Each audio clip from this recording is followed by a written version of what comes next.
Kurbanım Allah'a, Elazığ'ın cezası demek ki bitmedi.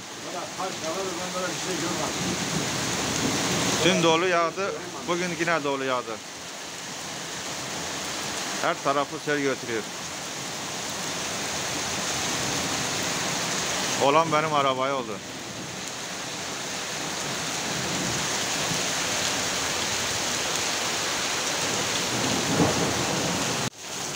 Elazığ'a dün dolu yağdı, bugün de yağdı. Perişan etti her tarafı. Ya Rabbi, sen afatından, musibetinden bizleri koru ya Rabbi. Ümmet-i Muhammed'i muhafazayla koru ya Rabbi.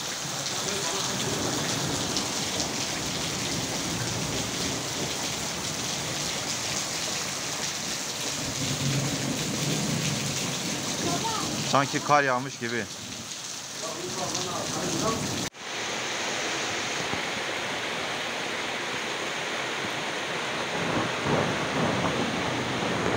Elazığ büyük bir felaket vurdu.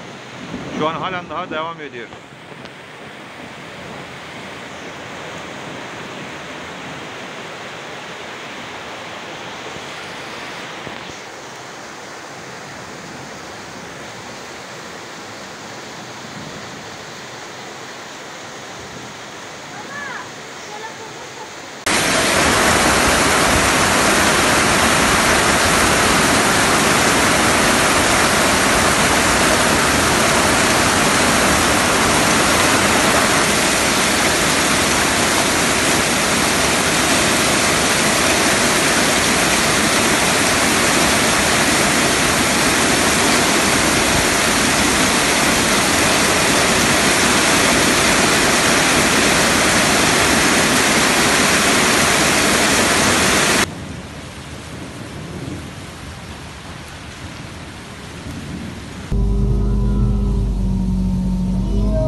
Pardon. Mutfağın abi.